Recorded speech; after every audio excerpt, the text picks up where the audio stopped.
a series of Caregiver Essentials, and this is caring for someone with dementia. Welcome to all of you, and welcome to our featured presenters from Benjamin Rose. I'm Jenny Woodworth. I'm the program coordinator with Courage to Caregivers, and I'm really glad to be here tonight. Quick housekeeping. If you see the little red recording button, we are indeed recording tonight's fireside chat, but know that the three of us are the spotlighted videos, and those are the ones that are going to be showing on the recording. Christy Horner is here. She is the host of this Zoom. So if you have any limited tech questions, she'll help as she can, and you can chat her directly. We will probably not have time for live questions, but we did have some submitted before the event. We'll have to play that by ear. So we are very happy to be joined by our partners here from Benjamin Rose Institute on Aging. We've worked with Benjamin Rose since the start of our organization. Benjamin Rose is an expert in senior care, and our guests from Benjamin Rose have many years of experience with providing care for those living with dementia, personally and professionally. They work through Benjamin Rose's We Care program, and through that program, family caregivers can work with care consultants such as Kathy and Lauri, who simplify access to and coordination of community-based services, provide trustworthy information to answer caregiving concerns, equip caregivers with strategies to help communication with other family members, and address issues including, but not limited to, long-term care planning, financial and legal concerns, housing options, and respite possibilities. So we have a partnership with Benjamin Rose as Courage to Caregivers. So we provide referrals to them. They reciprocate by providing referrals for our programming back. And I'm just going to take a minute here to tell you a little bit about what Courage to Caregivers does to support family caregivers.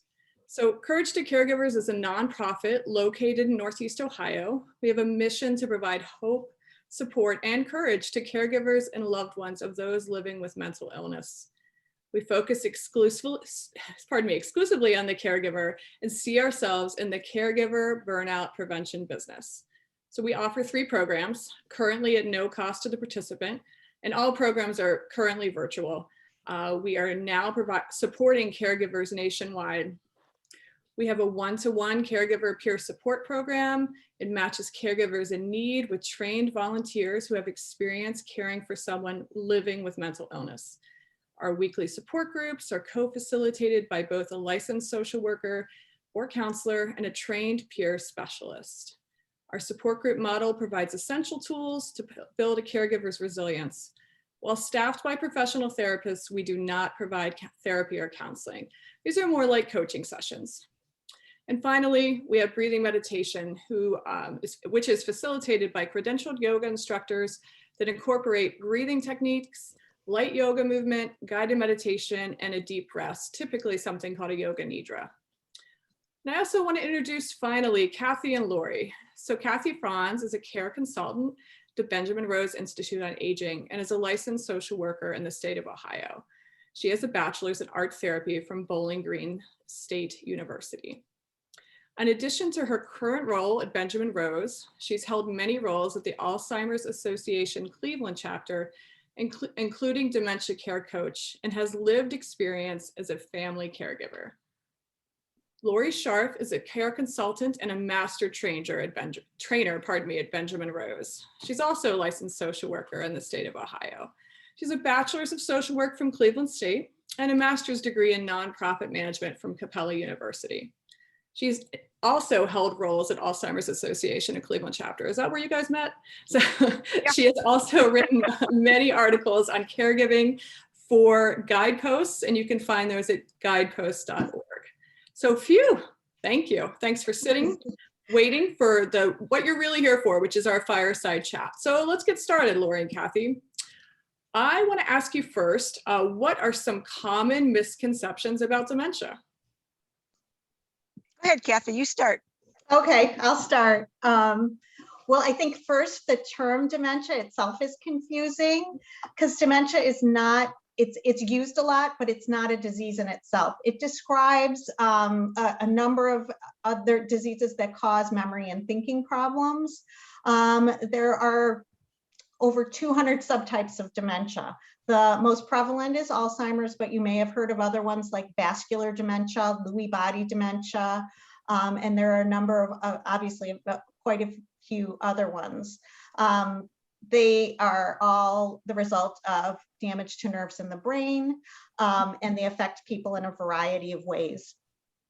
However, while they do affect memory and thinking for everyone, it affects people, and people are unique. And as they say, if you've met one person with dementia, you've just met one person with dementia. Another misconception is that memory loss is all that dementia is. And that's certainly a misconception. It may be the first things that families become aware of, but it impacts other areas. It impacts behavior, thinking, the ability to make decisions, and otherwise it affects your functioning in your life, and that becomes kind of the bellwether for people to get some further testing. It's also a misconception is that people with dementia don't understand what's going on around them. It's not like amnesia that you forget everything. It can be subtle. Certainly people throughout the whatever stage they're at, they can have good days where they're really on, and that can be one of the most difficult things as a caregiver, because it makes you question the diagnosis, because they're so sharp one day, but then, you know, the next day they may be really struggling. Another misconception is that dementia is a normal part of aging. Certainly as we age, we do have less, you know, we will have more moments where we can't get that name as quickly. We'll have some memory issues. You may lose your keys. You'll eventually find them. But dementia impacts more than just those things. Obviously impacts your whole living, and that is sort of how you can, you know, delineate between normal aging and something like dementia. We recommend that, you know, if family members are showing signs of memory loss and or other things that would be impacting their memory and thinking, that you get a geriatric assessment. You want to rule out anything that's reversible, and there are some things: metabolic changes, vitamin deficiencies, depression. You want to just make sure that everything is ruled out, and anything that can be medically addressed is addressed.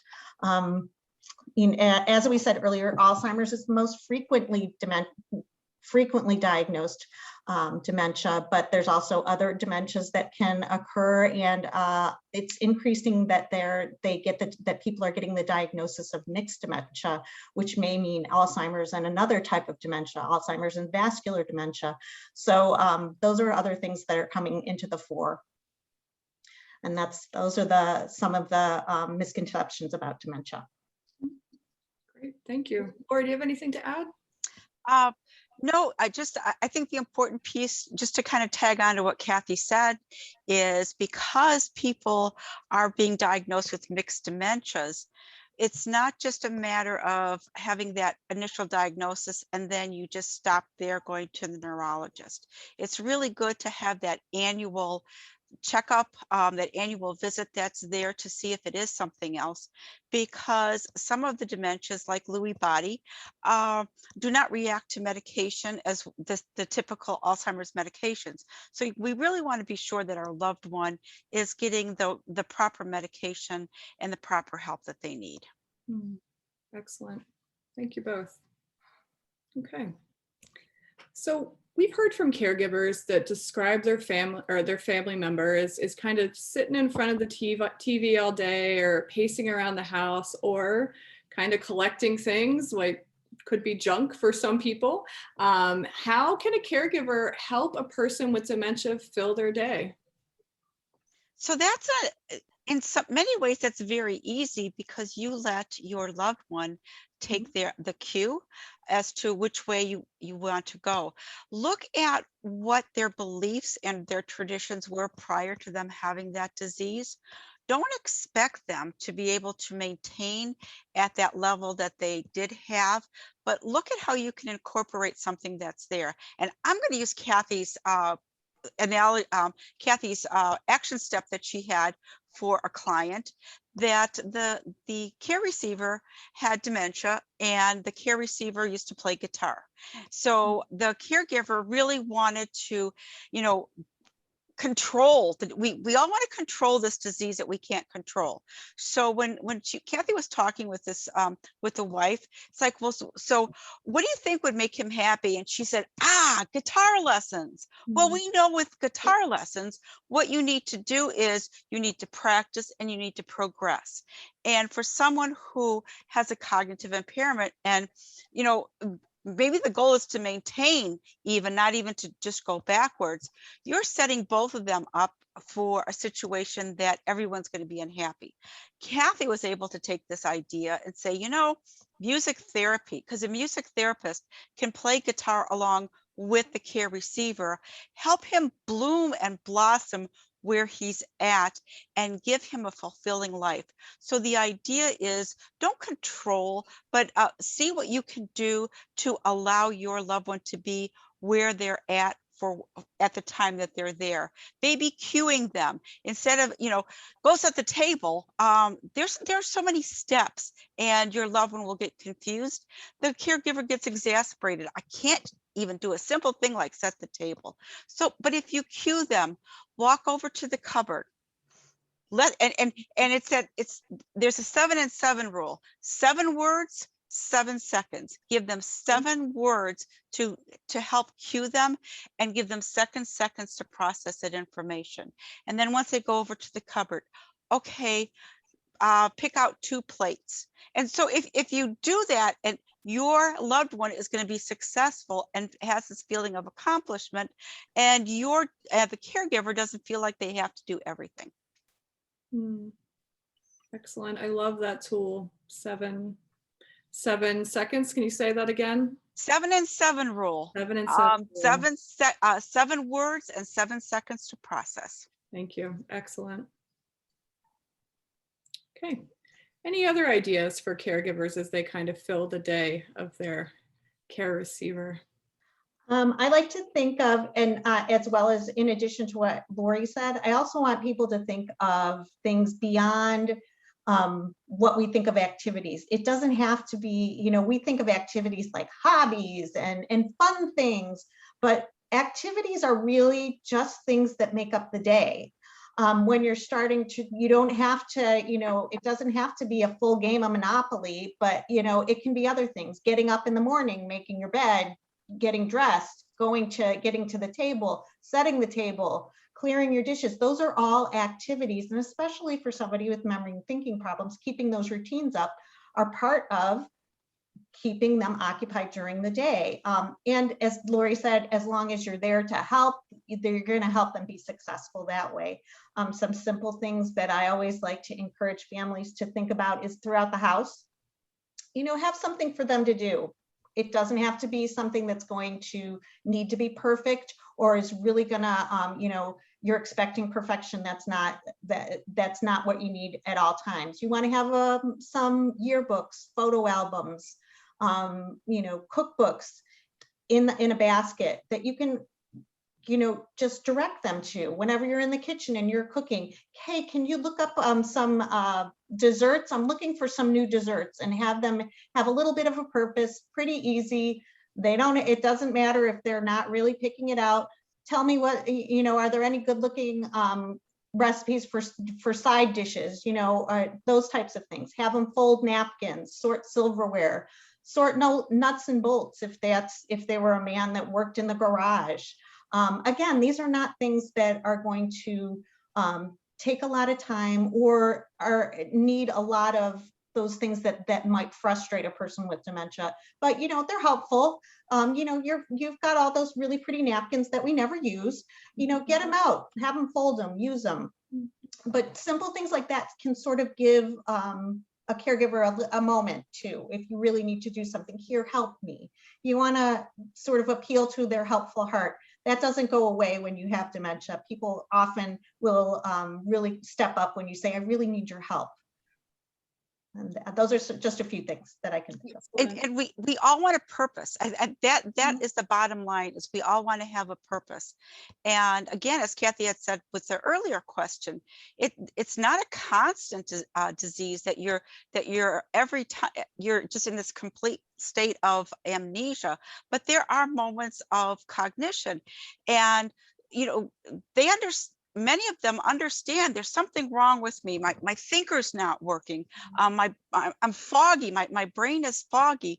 So we want to help them regain that purpose that's so important for them, for any of us. True. Great. Thank you both. Okay, so what are some care options for someone with dementia? And if you can, also two-part question, I'll remind you, what about respite care for caregivers? There's a number of different, there's a number of different care options. There's an array. Starting small, there's informal or formal care, home care. And informal care, home care can be when a friend or a family member comes and sits with your loved one while you go out, or even while you're at home, so that you can do something that you need to do. Then there are paid caregivers, which you can either hire privately or through an agency, that might be more scheduled. You would have them for a certain block of time, and usually out of pocket. Again, then when you're moving up, there's and obviously right now a lot of things are not in person, but there are adult day centers for persons with memory and thinking problems. There are places where the individual goes in the morning. Sometimes it's for a half day, sometimes it's for a full day. They go and they get meals. They have activities that are geared towards persons with memory and thinking problems. Music, exercise, things that sometimes when we were talking about activities, you can't do all these things as one person, but in a group setting, it becomes much more manageable. Again, they are open usually Monday through Friday, and they provide them with socialization. They get out and they're with other people during the days, and that can be another great option for, again, piggybacking on our last question of filling their day. It's a nice way to do that. Hopefully those will be opening up soon. And then we graduate sort of into more supported living. Independent care is where it might be like a senior apartment, but they would be able to go and have meals, communal meals, but pretty much they're independent. There are people in independent living that are still driving and functioning, and and they don't necessarily have to participate, but that option for meals is there. Then we get into assisted living. Assisted living is a little bit more care. There's a nurse on staff who's there for emergencies. They are probably going to eat more meals communally in the dining areas, and then they have activities as well. Next could be memory care, which is, again, different in different facilities, but usually they are either smaller groups of persons that are having memory and thinking problems, or they have a higher staff ratio. They, again, have more activities that are focused for people who have memory and thinking problems, and they are sometimes would have a secured unit, which means that there's some kind of security to make sure that people aren't wandering, or if they would know. Next step up would be nursing, long-term care or nursing skilled care, and that's what we think of when we think of nursing home, which would have staff 24 hours a day and nursing 24 hours a day, and they would have their own room intake, meals, and have all the activities, and they would need a higher sort of level of care. And in regards to respite, you can use any of those to provide caregivers with that break, that ability to step out of the caregiving role. You can reach out to family. You can arrange for home care to stay with your family member for an extended period of time. If you needed somebody, if you wanted that person to not be in the home, usually assisted livings have some respite beds available. And again, you would have to arrange with them to see, if schedule them to make sure that the times meet they coincide with what you want to do if you needed to get out of town. Other things that families do too, if there's like vacations and there's special events. Again, I know this doesn't help us right now, but when things get back to normal, if there was a wedding or a graduation and you really wanted your family member to come, you want to think about using respite to have them be able to enjoy that family event, but for you to also be able to enjoy that family event. And you would hire somebody to help them so that you could also enjoy the wedding or, the graduation, but you would always know that they were safe. And if they needed the restroom, if they were too tired it got anxious at an event with a lot of people, that you had somebody that could take them back to the room and stay with them. And that's another form of respite. Planning, I know that sometimes we need to get away, but sometimes we want our family members to participate in these very special family events. I think one of the biggest obstacles that for families, for caregivers is, they've spoken with their spouse or with their parent, and they've made the promise, I'm never going to put you in long-term care. And that can be a really heavy promise. Well, I think it's important to understand that it doesn't have to be permanent. There may come a time when your loved one's needs exceed your ability to be able to care for them. That maybe they're wandering a lot. You need a lot of hands-on care, but that doesn't mean that if you've even transitioned to assisted living or to a nursing home, that it has to be a totally permanent decision. What you can do is maybe as your loved one is dying, is bedbound, that you're able to help, that you're able to bring help in, you can bring them home and they can still pass away in their own home rather than having to be in an institution. So nothing is set in concrete. And I think it's being open to the many options that are there. Great point. Okay. Next. So I hear, and I'm sure you all hear, that caregiving often falls to one member of the family. How can the main caregiver find support, and how can long distance family help that main caregiver? Well, I think first of all, the caregiver needs to understand that they really can't do it all. They think they're going to do 24/7 care, that if you think of in an assisted living or in a nursing home, there's a staff of people that work 8, 10, or 12-hour shifts 5 days a week, and that's it. And to expect that you're going to do 24/7 and do the housekeeping and the cooking and the hands-on care and distribute meds and do all of that, even though you only have one person that you're caring for, is not a reality. And what happens, we have found many times, studies have shown that caregivers have passed away before their loved ones, especially when you have dementia, which can be a slow progressing disease. Folks have their own chronic health conditions, and if they don't take care of themselves, it's going to be a problem.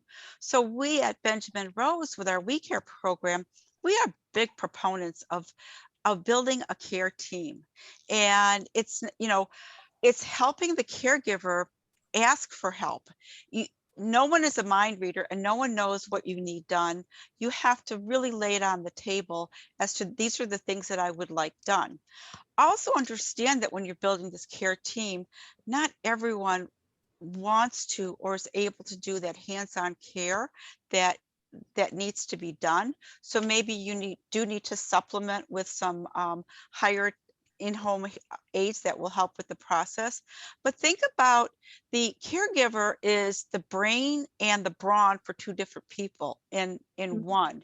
They're running the household, they're cutting the grass, they're changing the light bulbs, they're making the minor home repair, they're doing the wash, they're doing the cooking. So as you're building this care team, maybe if you can get folks to help support you in some of these other areas so that you can use the time that you need to take care of your loved one, that helps ease the burden that's there. So it's thinking outside the box in many respects. It's being open to what's there.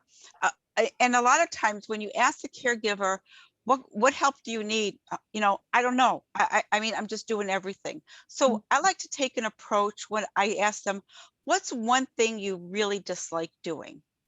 And if you, it's that old verbiage, it's that old saying that, how do you eat a cake? One bite at a time. It's like take one piece away at a time to see what works for them. I know when I have the male caregivers, their usually first thing is, oh my goodness, I hate planning meals. And I tell them, you know what? I hate planning meals too. It's a terrible job that you have to do every day. I say, the only days that I really like are Thanksgiving and St. Patrick's Day, because I'm making turkey on Thanksgiving and I'm making corned beef on St. Patrick's Day, and all the rest are, almost a crapshoot. So, you find what they don't like to do the most, take it off their plate and help them and allow them to be successful. Great approach.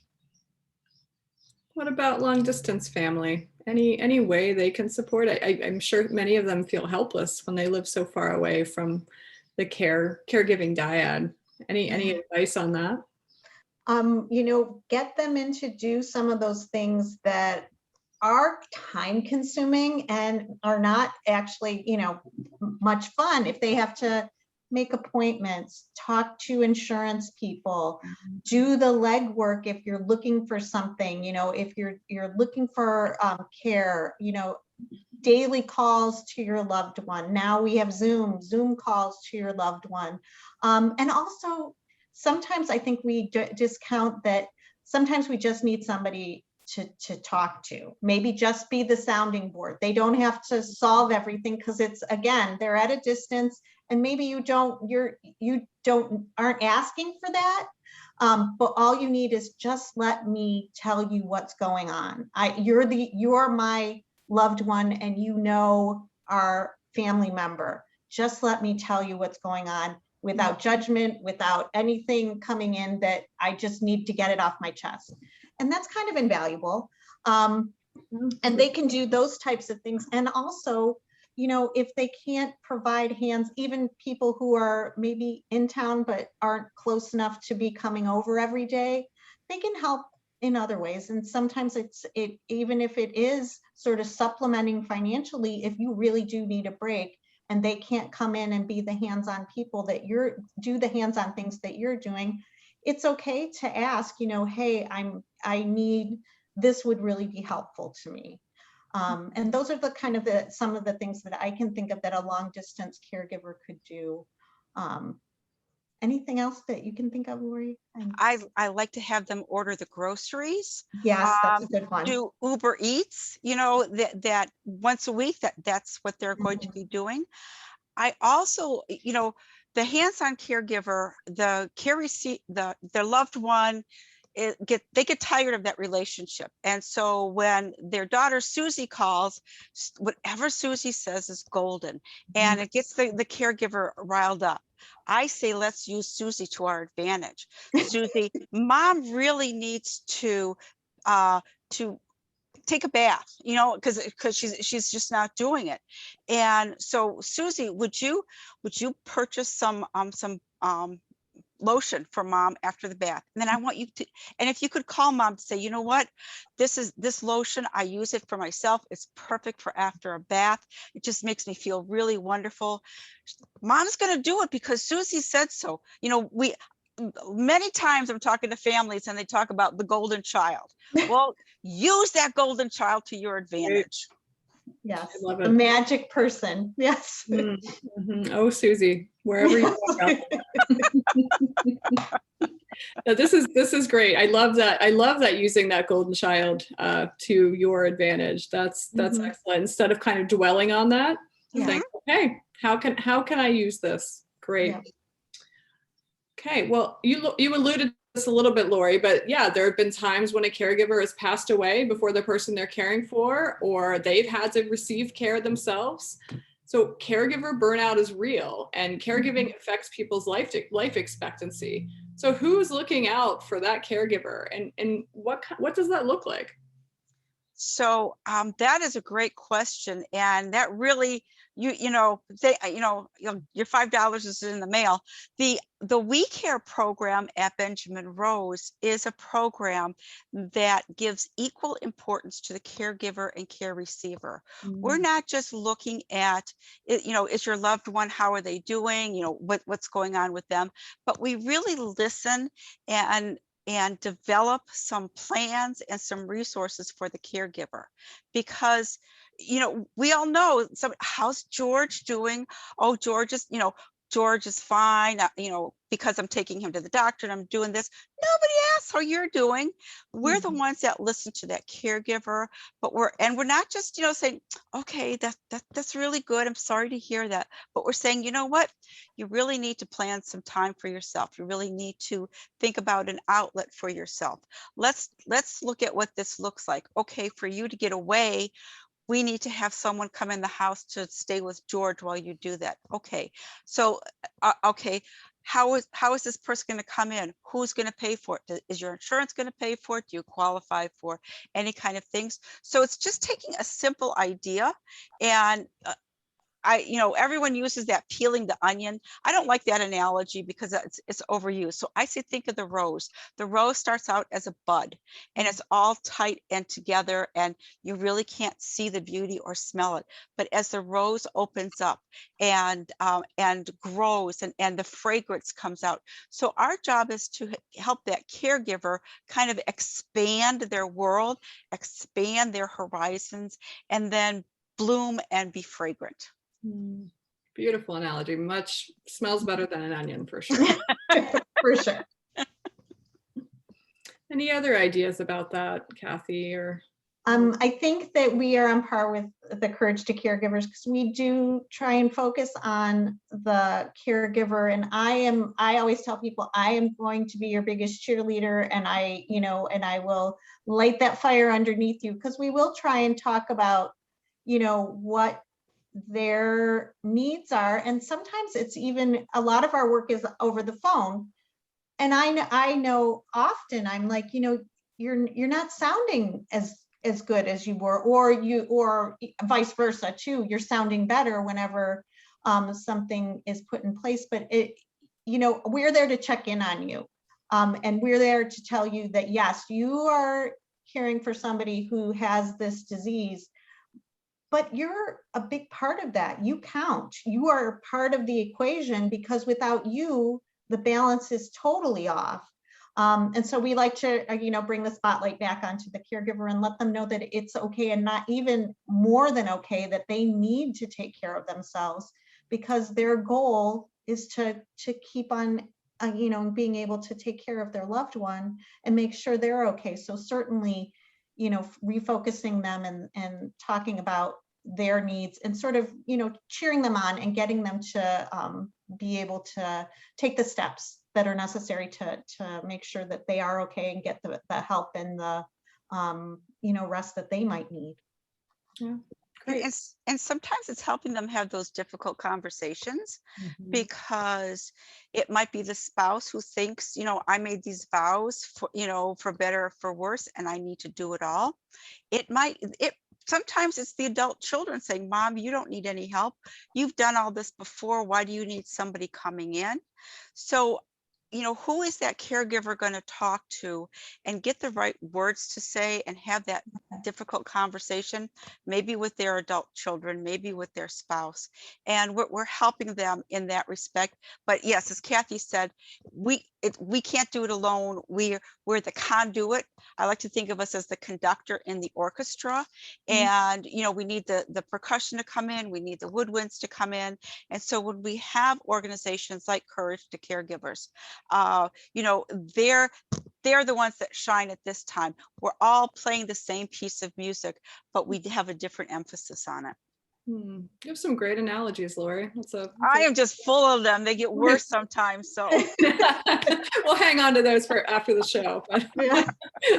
So you mentioned our programming. You know, one of the big things we do is we encourage self-care, even micro self-care for caregivers as burnout prevention. So in your work with dementia caregivers specifically, what advice or tidbits or tools can you give on self-care planning? Pencil yourself in. You need to, on your appointment calendar, you need to look at those days that you have penciled for yourself. That includes the days that you know someone is coming over. Don't make it a random, oh, come over next week. It's like, no, would you please sit with George? I was making poor George. Would you please come and spend Wednesday, the first and third Wednesday afternoons from 2 until 4 with George? If you could do that, so in the caregiver's mind, they know as bad as the week, oh, this is the week that that Frank's going to come over and talk with George about trains or the job or whatever. It's knowing that you have that piece of sanity, and then taking that time and you know, depending on what the situation is with your loved one, but finding something for yourself. If it's going for a walk around the block, if it's reading a book in your room, if it's going out shopping, to exercise, don't use it to take care of tasks that can be done otherwise. Use it to take care of yourself. And I like your idea of the micro, you know, the self-care. I think that those things that, if you guys are all familiar with what, you know, feeds you, even in those little moments, you want to expand on those, write them down. It's very, you know, I think we get so close to our caregiving role that we forget that we are these full people that love, that had hobbies, that were, you know, involved in things. And sometimes you really just taking a moment and like journaling, gosh, I haven't done X, Y, Z in a long time. And when you do have those moments that, you know, maybe somebody's coming over, maybe if that's impossible, you know, and I hate to break into people's sleep, but when I was a caregiver, I got up in the morning to do things because they're, you know, as long as my mom was sleeping, I knew it was okay. And I had peace. I could choose what I wanted to do. I could eat what I wanted to eat. I could watch whatever crazy TV I wanted to watch. I could read a book or exercise or whatever was going to make me feel like I got something today. It wasn't all given, you know, and for me, it was, that worked in the morning. Maybe it's after they go to bed if you're a night person, but to sort of have that time, even if it's 15 minutes, to make sure that you have a little time so that you get something during the day, that you don't feel completely depleted because you've given and given and given, which is very easy to do, especially when you're caring for somebody who has dementia. They need a lot. Yeah. My overused analogy is filling your cup, right? Mm-hmm. You have to fill that cup. Lauri, Yeah. any input from you on this one? I was going to say, you have to look at is taking care of the caregiver is taking care of your loved one, because if you don't take care of one, you're both going down the hill. Okay. So I have a double whammy on boundaries here. All three of us are social workers. Happy Social Work Month, by the way, ladies. And we love to talk Same to you. Thank you. We love to talk about boundaries. So 2 questions. How does, and I'll do one at a time. How does the caregiver kind of identify and set up boundaries? And that's a pretty broad question. So, you know, within the family, I would say within the family dynamic, maybe, how do they set up boundaries there? You know, I think that, again, it comes back to knowing what you're willing to do in your role as a caregiver, and being honest about that. And there's not any right way to do this. There are people that, you know, their boundary is that I can't do personal care. That's where I draw the line. And then you open it up, you know, maybe if you, you know, and say it's your, it could be anyone, if it's your spouse or your parent. Sometimes that you just can't cross that boundary of, giving them personal care. Maybe another member of the family has no problem and you invite them in, or if nobody in the family wants to do it, then that's when you hire somebody. Again, I like the person who's doing the most work needs to really know what is dragging them down, is that they just can't do it. Again, the boundaries could be once a person has behavior problems. Some people can't do that. Some people can't do the personal care. Some people can't do the 24-hour care, or if their days and nights get mixed up, and then you kind of will bring them in. Another family dynamic is, we talked about the long distance caregiver and the golden child, to really limit that and either use it to your advantage, or to say, I appreciate your input, because I know a lot of times that those family members that aren't immediately involved have a lot of ideas about how they could make it right.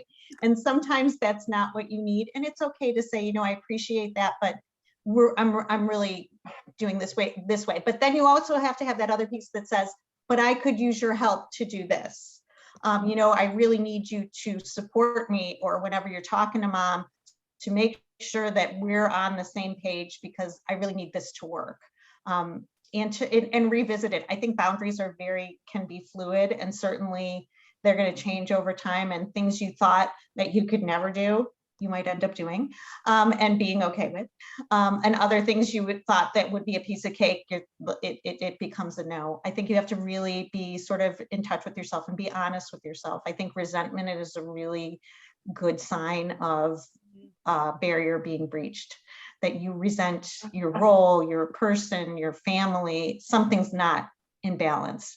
And that's another time to just sort of say, what can I give up here to keep that boundary in place? And the true red flag is when it's affecting your health or your relationship with others. You should have, with those sirens are going off, that's the immediate time you put up the boundary, because to take care of yourself.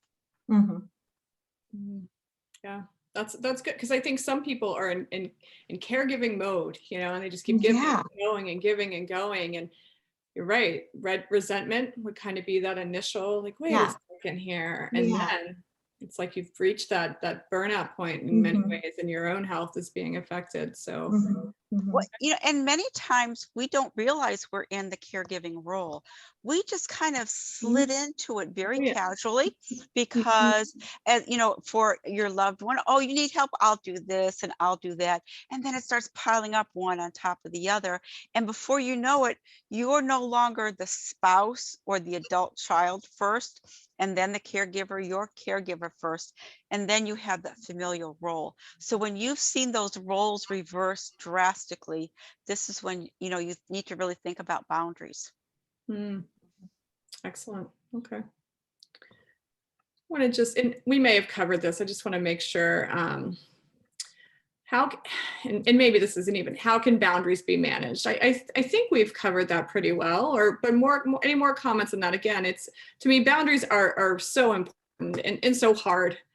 I don't think many, moms look at their kindergartners and start talking about boundaries. This isn't something that our parents teach us. It's something we have to pick up along the way. And again, when we start in our caregiver role, you're giving, and boundaries may come second. So, any other tips for managing boundaries?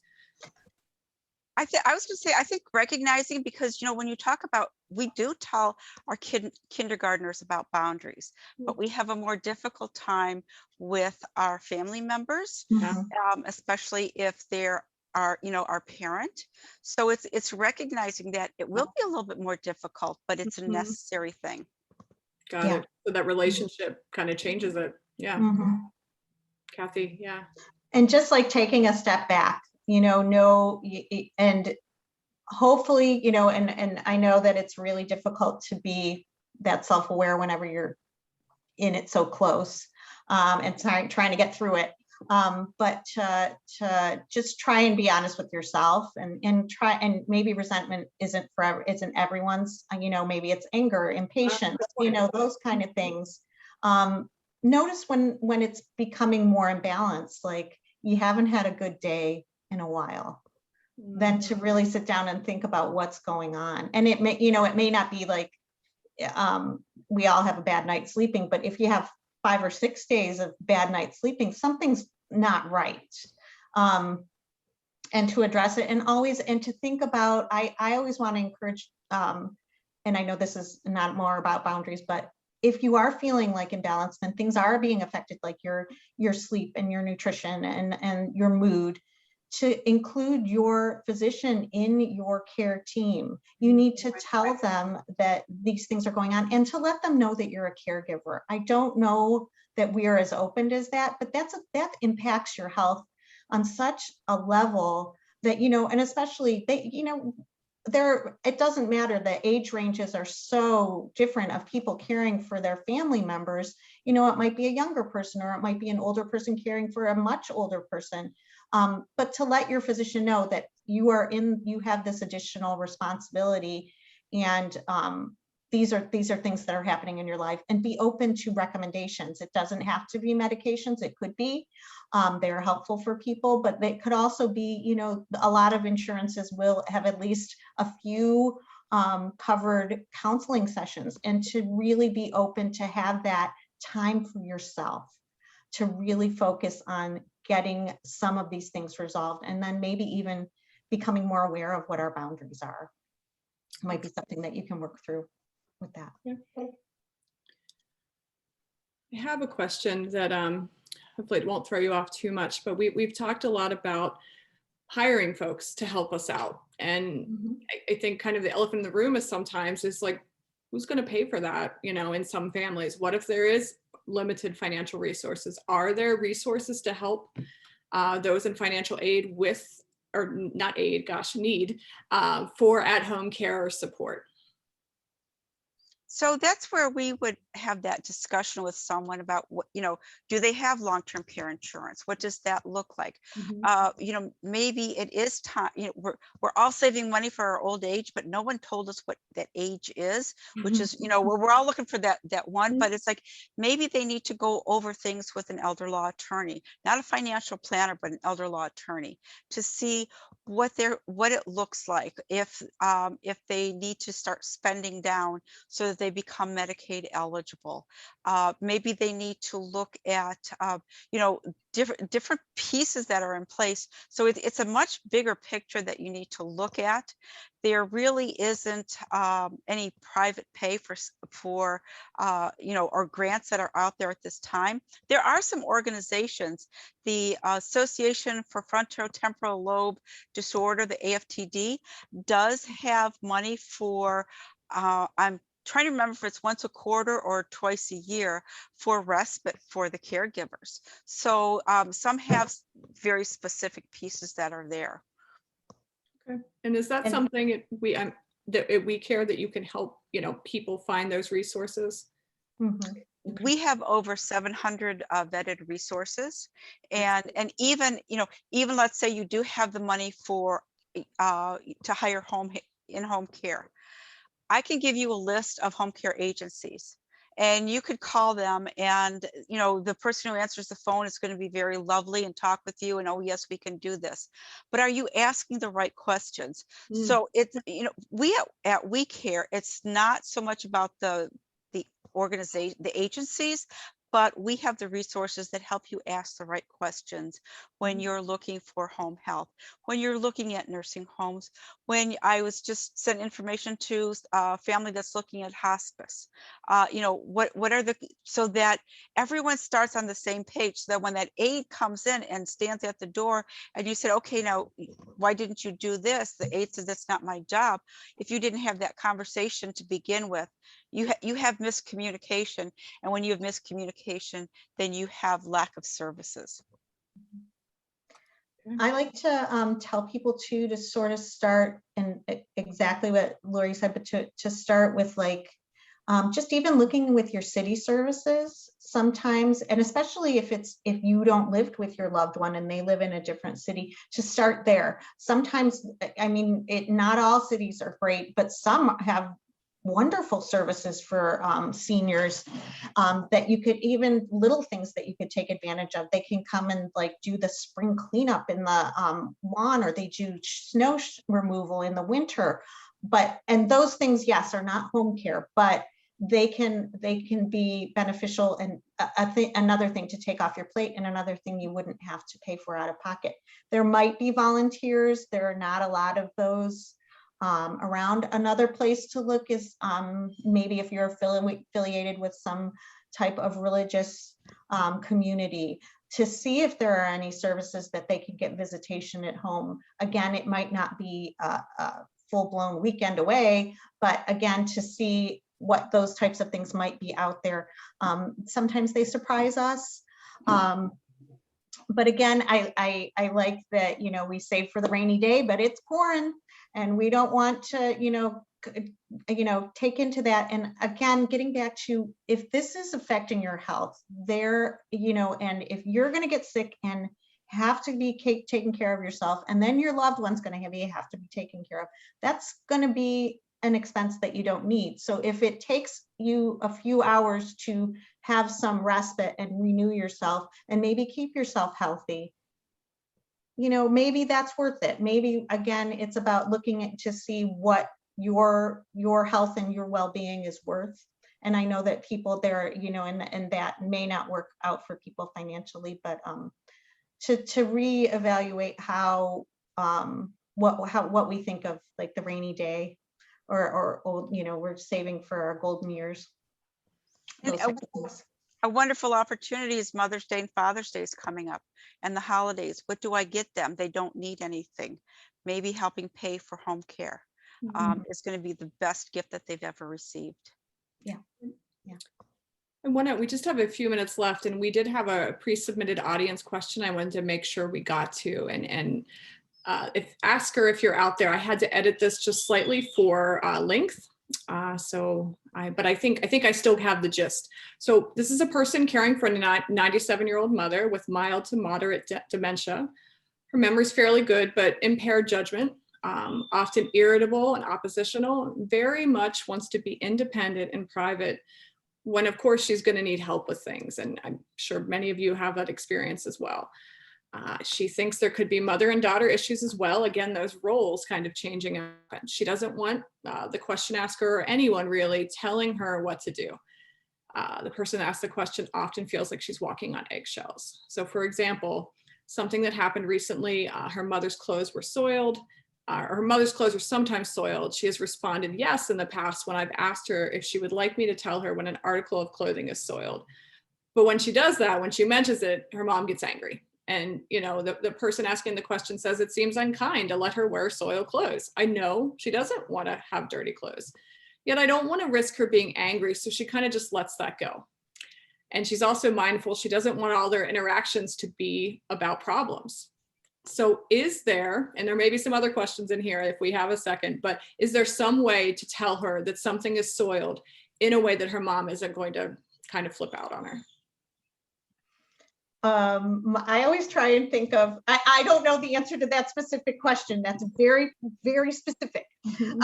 But in general, my approach to resistance is to try and think of how you can make it as easy as possible for your loved one to say yes. Is it getting Susie the golden child to tell her that, oh, Susie says that, you're not specifically about soiled clothes, but, maybe you have some new clothes that I sent you that shirt. I'd love to see you put it on. That type of thing can work. If she needs to help you do such things, or the other thing that I think of is sometimes we are getting into conversation that obviously she's had this conversation with her mom again and again. Maybe we take the conversation out. Well, let's go in the room, see what other kind, I haven't seen your clothes in a while. It's spring. Let's go through and see if there's something that's more appropriate. It's hot outside. And then just, let's do this instead of having that same conversation that is going to upset her, and then it's going to upset you, and the whole thing. Just let's get to the point, and see if we can change our clothes. Limiting options is another thing. I know that if she's in her own home, that's a little different. If she's dressing herself, trying to sort of get ahead of it is another option with that specific type of problem. The other thing is, as a daughter, we've known our mother our whole lives, and she's always dressed to the nines, and she never had a stain on her clothes, and she was embarrassed if we had stains on our clothes, and that is who she is to us. And it hurts us when we see that that's not maybe who she is now. And it's hard, because this is such a disease that we can't see, and mom looks great, and she's healthy, and doing what she needs. But whenever you see her maybe wearing soiled clothes, and she's told you that she wants you to help her and tell her that when she has soiled clothes, that hurts us, and it's hard for us to see. And that is something that's grief. And I think that, we don't talk about that a lot. And whenever in this disease, we see loss, and that sometimes we don't give ourselves the room to experience that and know why that upsets us so much.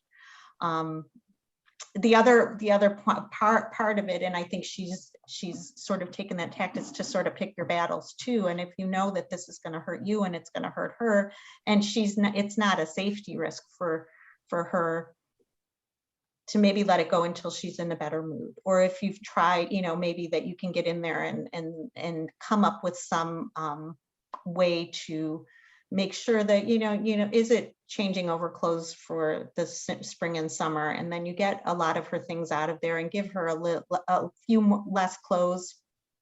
And then maybe you make it a thing that you come over and, choose her outfit with her, or you bring her a little something, a new scarf or something like that, so that you can be involved in that in a positive way.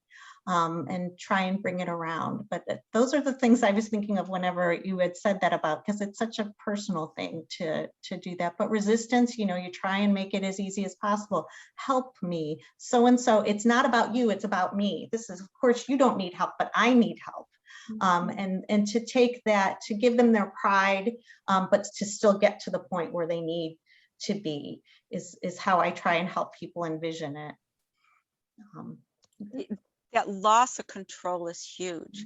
So as you're, if you tell your mom, go in there and get dressed, she goes and gets dressed and she comes out, you didn't tell her what to wear, and she's pretty proud of herself that I've dressed all myself. She doesn't see the stains, as Kathy said. So also think about, I like to do an approach of control choices. If your daughter's in front of the TV and okay, Susie, this is Susie again. We're gonna go shopping. Go get dressed. And Susie's, oh, we're going out, get dressed, and she comes out in this, her little party dress. This is a special occasion. You're going, no, you're not helping her any, you're contributing to it. So if you go in there, the same with mom, here's a red shirt and a blue shirt. Which one would you like to wear? She has the choice of the red or the blue. You're not telling her, here, wear this red one because it's spring, but she has some choice in the matter. So she's still part of the process. But it's the control choices. Yeah, control choices. Okay. Well, we are at 8:01. I want to thank all of you for being here, and Lauri and Kathy, my goodness, this exceeded all my expectations, really. I mean, excellent job. So Christy, I know, is going to put in the chat some contact information for both agencies, and we would love to hear from you if you need assistance. So thank you all, and good night. Thank you. Bye. Thanks.